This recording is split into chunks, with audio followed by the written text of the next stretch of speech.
Bob, you're going to hand this off to me, Ray? We're back. It's Friday afternoon. I'm Jay Fidell, ThinkTech Hawaii, and we're doing Where the Road Leads today with our host, Ted Ralston, who is going to be hosting this show from Fairbanks, Alaska, and I'm just going to be the moderator to tell him when to stop and start. But let me just say that our guests here in the studio are Ray Tsuchiyama from NDPTC, and there's a short examination at the end of the program where you get to tell us what that acronym means. But I'll tell you now for your notes, you want to write this down. It's the National Disaster Preparedness Training Center, and I probably get 10 points on that. Okay, that's where Carl Kim is, isn't it? That's right. He's the executive director. Yeah. So welcome to the show, Ray. Thank you very much, Jay. Okay, we also have Ryan Sal Salcedo.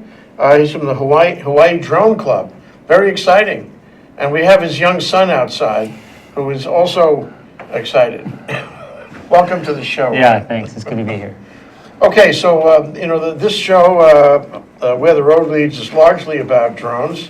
And Ted goes everywhere and visits people everywhere and does things everywhere and connects with everybody involved in drones. What did you say? Autonomous vehicles? What was it, Ray? Unmanned aerial vehicles. Unmanned aerial vehicles. And he's certainly doing that today because he's in Alaska on his mission. But let me turn it over to Ted now, and he can host the show from Alaska. ThinkTech, we believe in technology wherever it is.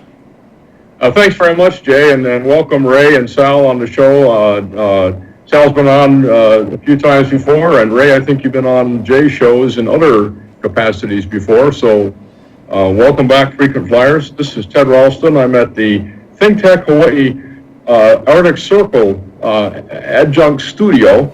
I just took a look on the GPS here on the UAV. We're at 64 degrees north and 147 west. And all you geographers or pilots out there would recognize that as Fairbanks, Alaska. We do know that the snow is coming because they have the poles in the ground with the flag set at about 4 feet height, which is probably where the snow plows go. Right now, it's actually pretty warm outside, and you probably can't see it on the picture here, but the UAV is looking out the window, and here's the downlink to it, but we won't bother trying to get one television to look at the other.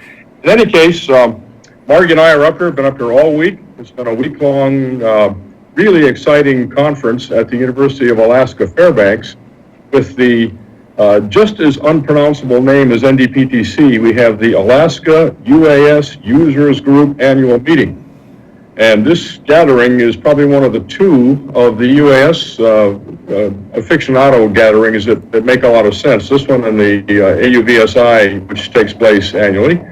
This is 5 days long, and it was pretty intense. A lot of academia here, and Ray, they'd like to hook up. NBTTC, the University of Alaska would like to hook up with NDPTC.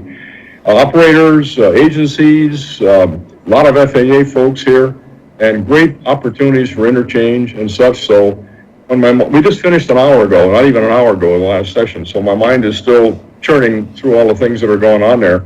But I would say that what was intriguing to me was that the very issues we've discussed in Hawaii, in the NDPTC offices, over in Sal's Hawaii Drone Club meetings, and down at the HI Visa and such, are all present up here too. So I'm not coming back with any real hard, fast solutions, but coming back with great relationships and understandings and ideas on how we can go forward. So anyway, I'll try to think through what the categories of consequence are here. But I just wanted to say that we're all together on this, and I was intrigued by one of the comments that the FAA made at the end of the meeting today. He said, there's nothing formal that binds us all together. At this point in time, this whole domain of UAS is connected by networks of interested and motivated people. And he was thanking us all very much, and the proof of the fact that those networks exist because people want to make something happen good here and keep the stuff that's not good at bay. So I will say that in general, that was the overall attitude. But the values of UAVs in the world of environmental issues, doing whale counts, doing ice road construction, those kind of things are really useful to people.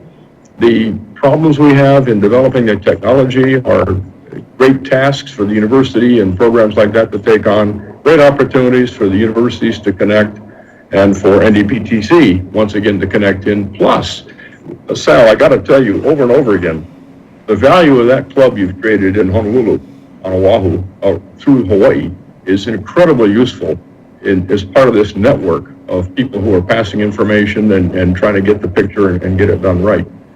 So, Jay, as you know very well, we don't allow monologues on this program, and that was a monologue.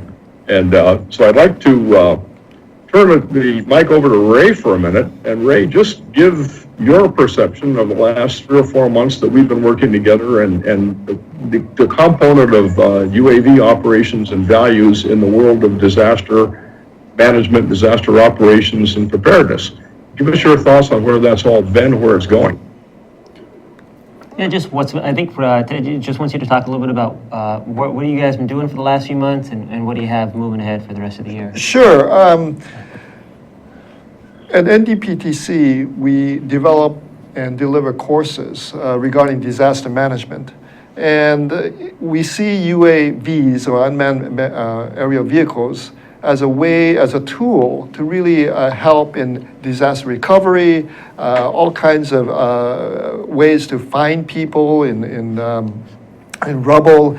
It could be used to rescue people in the future when there's heavy-duty UAVs developed. Medical drop-offs, using as temporary internet or telecoms routers in the skies. There's many, and of course sensors and video images back to central command for incident command emergency centers. So there's a whole breadth of applications to be used in what we call the disaster management world.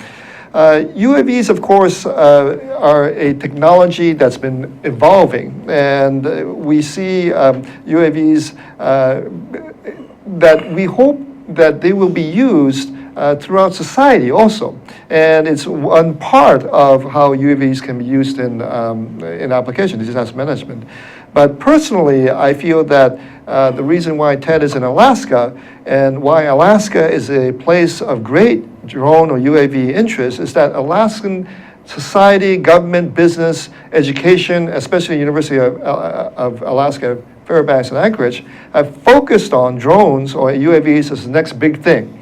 And I think that's a larger message that I think Ted can bring back to the people of Hawaii, that for the future, they're really involving younger people in UAVs, in STEM programs, gathering Native Alaskan children to build drones and develop applications. So disaster management is one part of UAVs, but the Alaskan experience shows that they are using drones or leveraging drones to be part of their society in many areas, like education, research, and in the future, business exporting applications and even drones themselves.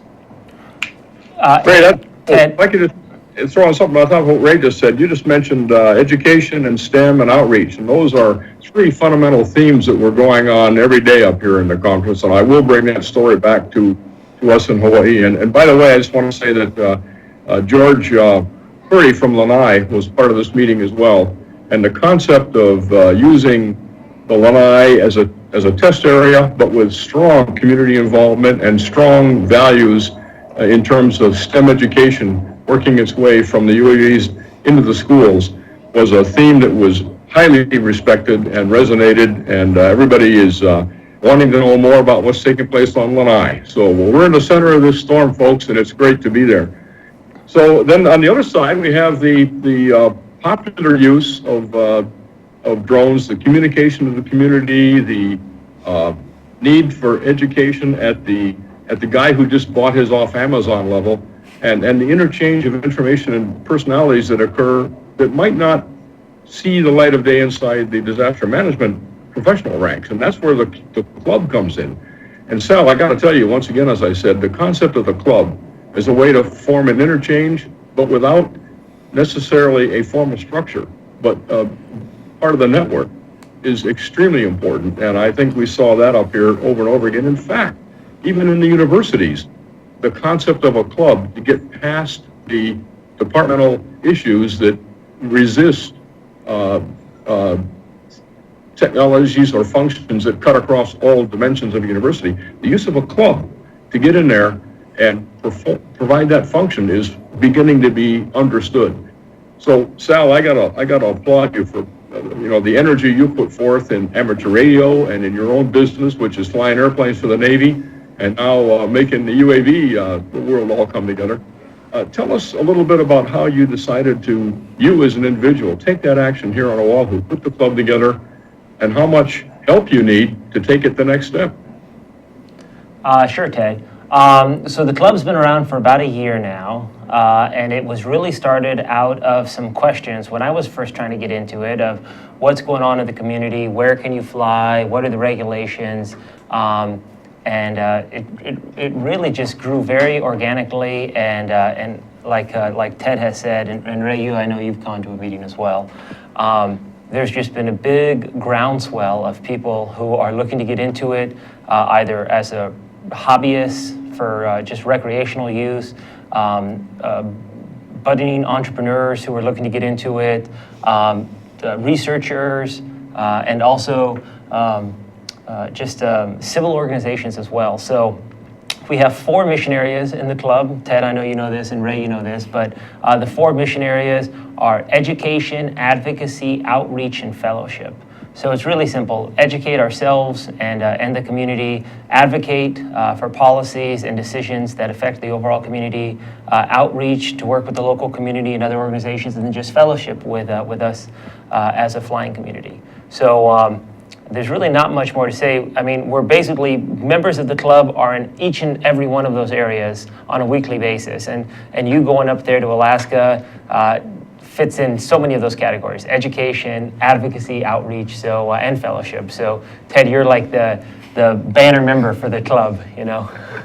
Well, I'll second that, but I'll also suggest we take a break right now. We're going to take a short break. This is Where the Road Leads with David Tsuchiyama.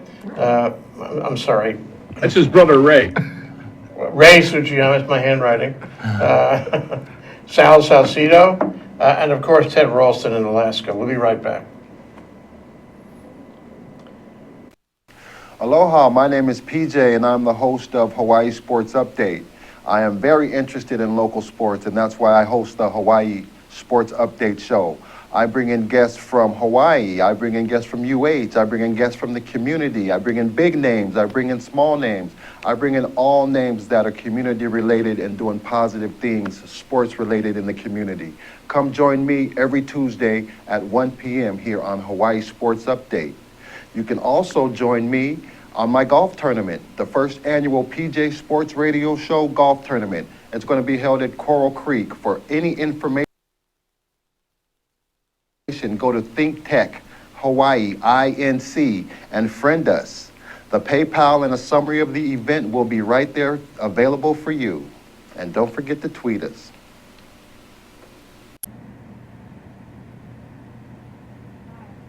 Aloha, my name is Miley Scarpino and I'm the host of the Empower Hour. If you're interested in health, nutrition, fitness, here on the island of Oahu, want to learn more about places to train at or different trainers available, then watch my show on Fridays at 3. We have a great time and I hope that you'll come join us. Much aloha. Now go get swole. Okay, we're here with Ray Tsuchiyama. Ray, wasn't it? Yes, You seem like a Ray. thank you. But don't call me Jay, call me Ray. Thank you. Whatever. Okay, and Sal Salcedo. Ray is with the what is it? National Disaster Preparedness Training Center, NDPTC. You got a shirt. See that shirt? There it is. Very important. And Sal Salcedo is with the Hawaii Drones Club. Sounds like a really great way to spend your time, actually. Yeah, It's fun. it's awesome. It's such a fun club. And you know, our next club meeting is coming up, here in September 17th.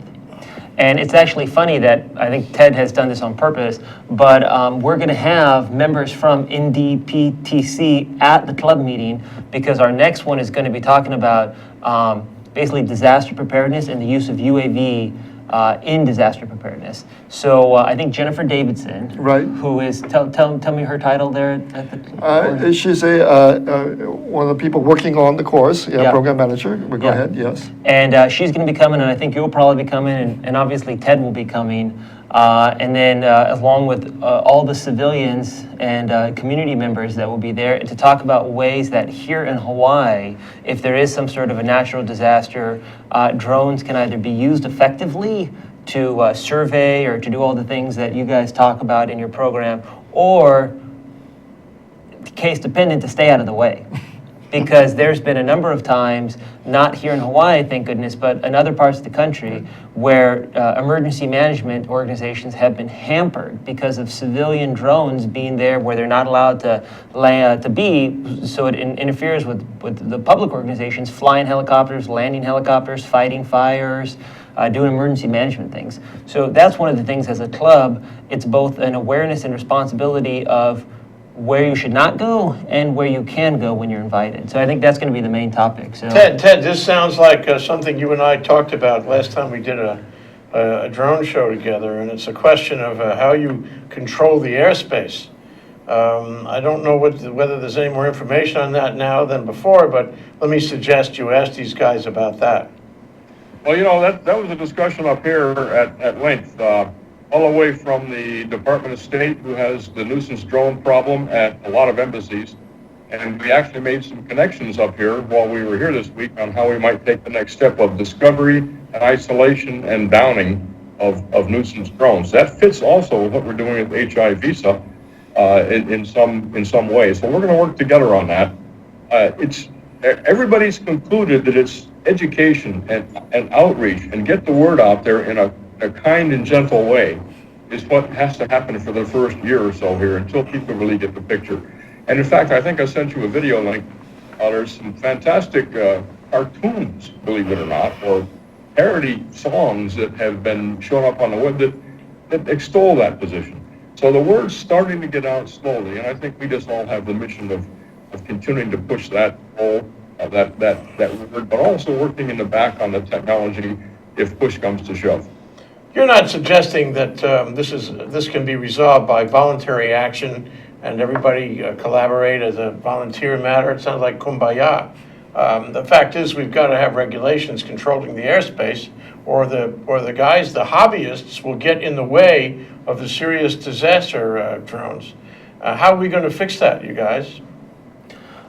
I mean, I would say that, we do have regulation. The FAA has existed and creates a lot of regulation. It's just that this new technology has introduced itself to a way that the regulation has not caught up. So, and I have no doubt that the FAA is going to continue to push to adjust the technology. But I think, like Ted said, in the short term, education is absolutely paramount. And some of the companies have introduced types of GPS no-fly zones into the flight controllers to help police themselves. And I would prefer to have the public and companies, private industry, police themselves first than to have the government basically make regulation that is too overreaching, and it will be too burdensome on this growing economic activity. Well, let me just give you a hypothetical. It reminds me of 9/11, where people came from all over the country to participate in saving people in the Twin Towers and doing emergency rescue, and it was very hard to coordinate. They came as do-gooders. They came wanting to do the right thing, but there was nobody there to tell them what to do. This was a problem, and I don't think we've actually resolved that just yet. But here, the same thing in a disaster. Suppose I'm a hobbyist, and I believe in drones. I think drones can be very valuable, and I'm perfectly happy to share my footage with you or whatever, my feed. Okay, but I get in your way, and you guys tell me, the National Disaster Preparedness Training Center, I don't know if you're going to be there on the scene, but somebody on the scene, maybe Ted, tells me, stop it. The regulations don't want you here. You're not permitted to be here. We have serious drones doing serious observation of a serious disaster site. And I say, nah, I thank you, gentlemen, but I think I'll just continue to operate my drone What is going to happen to me? Is anything going to happen to me? Who's going to call me and tell me to, that I got to go to jail? Who's going to do that? I'll take a shot at that. What we're thinking of, and I give George pretty on one eye thought, congratulations for this thought, some kind of a Hawaii-oriented drone user card that indicates that you've been through some level of training or awareness and agreement, as unofficial as it may be, that would identify you as a member of the group that understands the proper protocol. It's similar to the gun control cards or the boat regulations you have to now learn about in order to buy a boat. So there's these things that have potential consequences have to be managed. And we're going to have to start at the grassroots level and push up from there. And there's where the club comes into the picture in such an excellent way. I will say that we witnessed today a test case at the Fairbanks Police Department Training Center. They have a bubble pile and they have down buildings and they have fire training facilities, all for training of police and firemen. And we observed two different episodes in operation. One was a kind of renegade guy who had a search warrant and an arrest warrant, and then they were using drones to track him in order to protect the police as they went in and protect him too, so that a safe capture could occur. And it was really clear in that demonstration that if somebody had shown up with a rogue drone, it would have disrupted the police operation, and it would have been harmful to everybody. And so there is a measurable downside consequence, and I think it's up to us, Sal, and Ray and others involved to get these ideas up, promote them through the club as loud as we can, and again, consider a drone operator's card or something like that, sort of a soft entry educational, yeah. So it's funny you mentioned that, Ted. So, I also, my business is the Hawaii Drone Academy. So I run the academy. And some of the classes we offer the basic operator course and this advanced operator course. It's a 1 or 4 hour class where we talk about just the basics of drones, some regulations, how to fly, how they work. And 2 students have told me, they're like, wow, this class should be mandatory before I buy one of these things. And it's because most of these guys, if you're not a pilot yourself, you don't understand FAA regulation, you don't understand where you should go and where you can't go. So I just thought that was a perfect segue into I still remember that guy saying that, and he was really serious, so. If I can add, we're at the beginnings. We're at the grassroots. It's like the beginnings of the internet now, which is proliferated all over the place. People thought the internet was only for scientific research.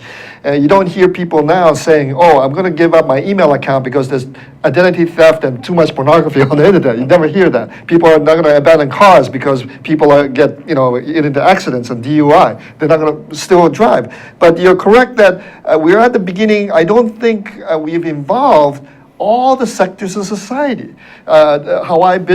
We should get the Hawaii Chamber of Commerce involved, the tourism, the state, the counties, the fire departments, the police. I think it will be proliferating all throughout society. And we should make drones a drone-friendly state. When a tourist checks into the hotel, first thing he or she is asked, did you bring a drone? And then if they answer yes. Have you hugged your drone No, today? they're going to give a pamphlet and show where the best places to fly your drone legally, and safety tips. Yep. There's going to be websites for drone safety, plus people you can call and get together, and drone shops. They refer people to restaurants. Why not people to drone shops and to like-minded people? So you got to get and then you have drone businesses in Waikiki, creating new jobs, weddings, imagery, all kinds of things, canoe races. Right, yeah. This is all over society. It's not just disaster management. And also, as we go along, there are all kinds of cases where people in Jakarta are being used to provide shots when there's flooding. It's called crowdsourcing. Yeah. If there are drones available at a beach and there's people drowning in the surf, wouldn't a fire department, police would like to use that drone to bring back images to, to really save that person? So we haven't seen how to engage even people with drones as part of a larger picture. Yeah, in I many think that's ways. the magic word, Ray, engage. Yeah. Because you have guys like Ryan, and you have the Hawaii Drone Club, and you have a lot of volunteers out there, and I'm sure it turns you on to think that you could help in a disaster situation. That's why we're here. That's why a lot of people own drones, I think, so they could help. So all you have to do is engage them to help, right? So we certify you. We want, we want like a volunteer fire department. Yep. Oh, yes, We very, want you very down clear. there to Yeah. help us. Yeah. It's not a question of you feeling good that day. It's we want you to be there. We will call you. We want you to come down. Right. We want you to dispatch your drone and provide us feed. Yep. And you will be part of our effort. And so you're on our special list. You can wear a little hat Right. that says, And I'm engaged as a yeah. drone Yeah, operator. in a proper and organized way. Right, exactly. Yeah. And so I encourage everybody to come to our next club meeting, September 17th. It's going to be at Drones Plus, which is basically right across from the convention center. And this is going to be the topic for us. And then if you, like Ray mentioned, if you want to fly commercially, we're having a class next Sunday, September 13th, where you can get your 333 exemption license. It's going to be an all-day course. And if you want to fly drones commercially for, like you said, to do weddings or to do something else, it would be a full-day class. Be about $500, and you can fill it all out and send it into the FAA. That's all on the HawaiiDroneAcademy.com website. That's a But, step forward. Yeah, it is. So what do you think, Ted? Are we going to have an industry here? These commercial guys are going to make any real money? Well, there's the place where we're going to be doing well is in the fact that the kind of organization and the awareness and the sensitivity is present, certainly in the two people at the table here and others that are wrapped around them. And the beauty of the drone business is it doesn't require large-scale manufacturing. It's small-scale manufacturing, which is not transportation sensitive. So Hawaii fits in. Not only that, the mindset of working on an island and in sets of islands is unique to Hawaii. And so the ability to construct these networks of trusted relationships and means to crowdsource in a positive way is perhaps more understood here than elsewhere. So we have the mental framework. We aren't constrained by a manufacturing limitation of any kind, and it's basically software and very small electronics. So there's no reason that Hawaii couldn't be a principal contributor in the future. I think I have my answer. So Ray, we're trying to groom you to be a host also on ThinkTech, and I'd like you to handle, our exit to this next break. Okay, take it away, Ray. We're going to take a break, and we'll be back in a few minutes. Thank you very much. Excellent, Ray. Hi, my name is Stan Osserman, and I host the show every Friday here on ThinkTech Hawaii called Stan the Energy Man. We talk about everything energy, from anaerobic digesters to batteries to hydrogen fuel cell and grid power. And we do that to keep you informed on the latest technology that's out there and the things that are going on in Hawaii. We broadcast every Friday from noon until 1 o'clock, and I hope you'll tune in. So sometimes we'll be on ThinkTech, and sometimes we'll be on Olelo Channel 54, and I'd like you to listen in to me and join me every Friday. We'll see you then. Aloha. This is Alice Lee Hagan, host of ThinkTech Hawaii Business Education Spotlight.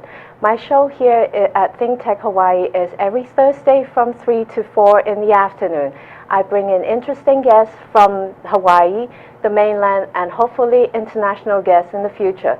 Do join us on Thursday from 3 to 4 p.m. ThinkTech Hawaii Business Education How Spotlight. to get a hold of Sal and Okay, we're back. We're live. We're here with Ted Ralston. That's the voice you hear from Fairbanks, Alaska, where it is, 65 degrees? it is That's 65 Fahrenheit, I degrees think. north and 65 degrees temperature right now. Right? And in the studio, we have Ray Tsuchiyama from the National Disaster Preparedness Training Center. Show him your shirt again. Good, excellent. I want one. Okay, and the Sal Salcedo, he's the Hawaii Drone Club. All the islands. All the islands, outstanding. We're talking about an update from Alaska, but we're also talking about an update from Hawaii in drones. Yeah. Okay, Ted, take it over. What I'd like to do is make sure that when we end this segment, we let our two guests say to the world of listeners what they'd like to have our audience take away from this conversation as their main message. You have 15 minutes to think that up. Don't feel any pressure. However, it would be important, I think, to restate how to get a hold of Sal for folks who are out there in the recreational domain or even in the professional domains who want to understand the recreational issue and want to understand how to connect with folks who can help them get a 333 exemption. And also have Ray describe how people who are interested in the disaster management aspect can contact NDPTC and connect in with the programs that are emerging. In fact, let's go ahead and make sure we do that now. Because So you guys have courses that you can take, right? And I know Ted's one. That's right. And we feel that this course will be the first in the U.S. Developed here in Hawaii that really combines unmanned aerial vehicles, UAVs, and disaster management. And that's undergoing development right now and will be available FEMA certified by spring of next year, 2016. So we are still developing in pilot courses and so forth.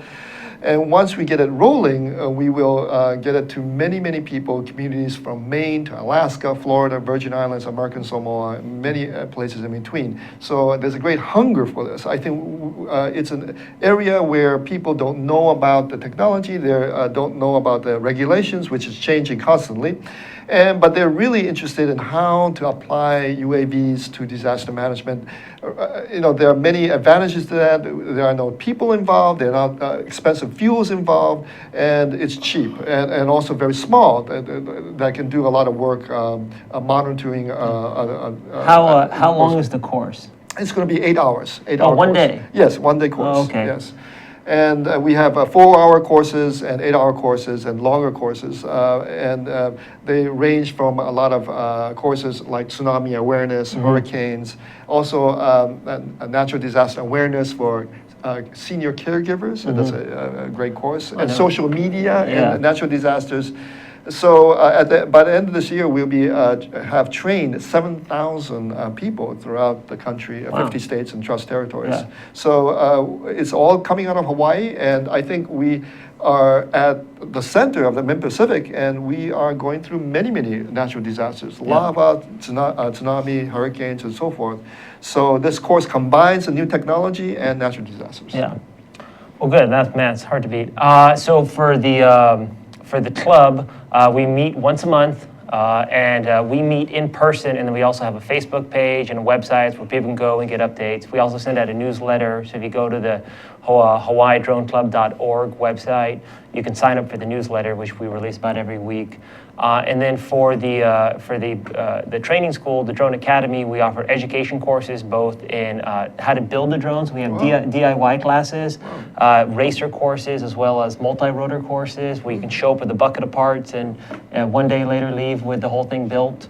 FPV as well, and then we also offer operator courses and, like Ted mentioned, a 333 course, which we're just now starting, and then also a course for professional aerial photography taught by one of our instructors. So I think both of us have a similar mission in education and empowerment. And safety. Yeah. And safety. And I think that's the keys to all of this. So, and because it's a new technology, and of course there's going to be people who abuse it, but I think the outreach is there, and once we get going, I think it will be a fantastic, even a business, an industry in Hawaii. It's small, it's easily transportable, and of course, development of apps, applications could be exported worldwide. So we are the opportunity, and I'm always, reminded by a big computer CEO in the past when the IBM PC came out. He said, "Why would anybody want a computer on his desk?"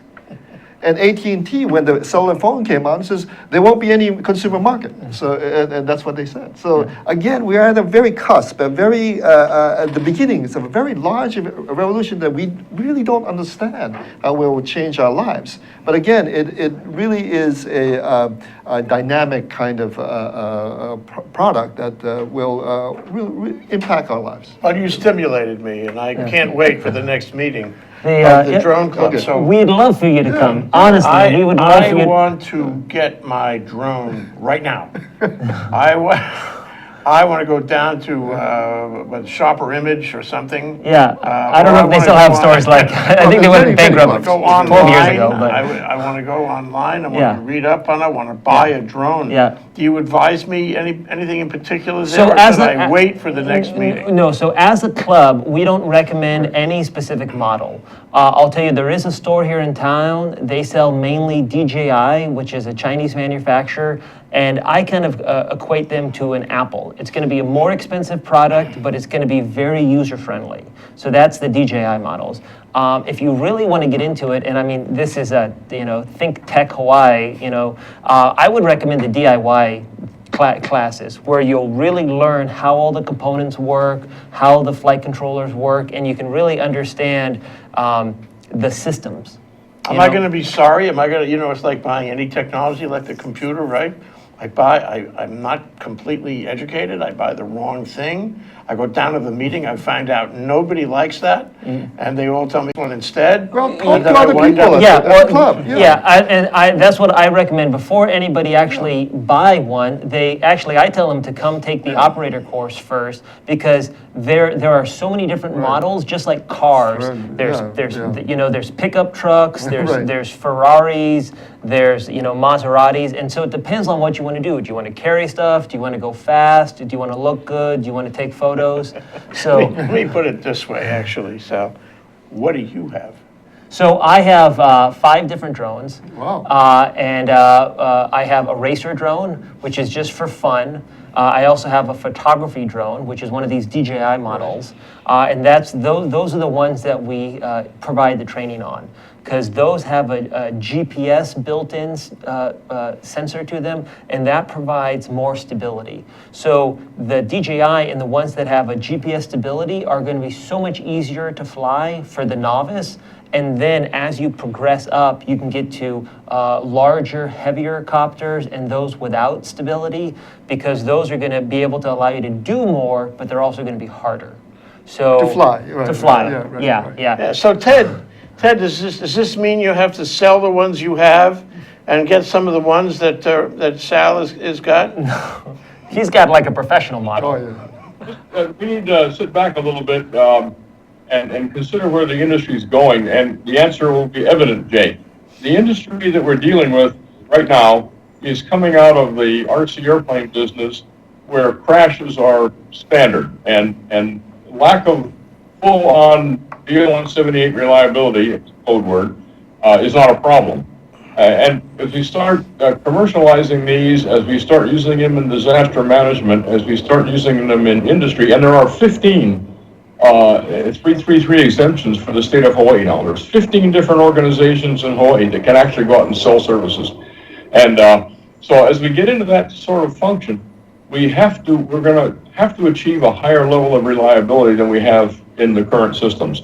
We just saw the one yesterday that crashed on the U.S. Open, that somebody was flying illegally at night in the park, and the thing got loose and went over the U.S. All bad. All bad. and crashed into the grandstand. Unfortunately, most of the systems we have today won't make it for the next year. They're all going down by the, that's about how long they last. In fact, a guy who's not on the show today, Mike Wotas, receives a lot of the broken parts and uses them as carcasses to get parts to repair other people's. So we really haven't achieved the level of reliability necessary for a sustainable economic business. That was a major part of the discussion up here. And we really have to start from the top down as opposed to the bottom up, and the two will meet somewhere in the middle. And the whole concept of getting integrated into the national airspace is what's going to demand that level of reliability. So I won't go into any more than that, but to say that this is where academia checks in. We have methods of cyber security, we have methods of safety analysis, we have methods of design for redundancy and safety that let you accommodate fault and let you keep on trucking by having them fault tolerant.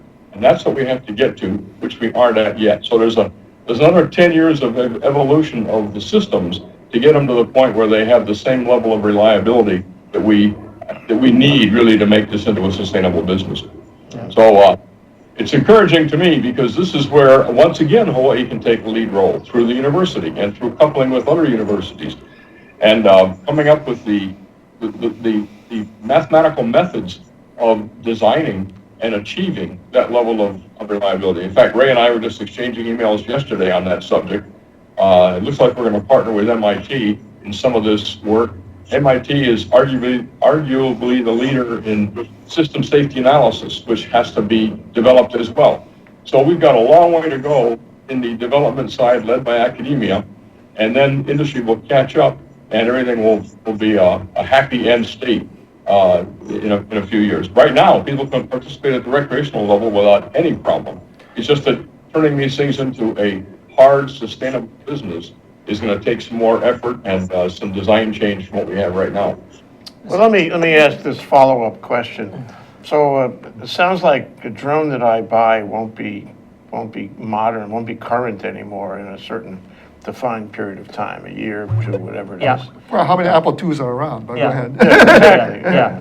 That was 35 years ago, actually, right? Sorry, I date you on this. Okay, go ahead. Go ahead. So I've spent my money, maybe Yep. $5,000 Okay, getting yep. outfitted, and now Yep. I find that the technology has passed me in the same way that computer technology Yep. would have passed me back when.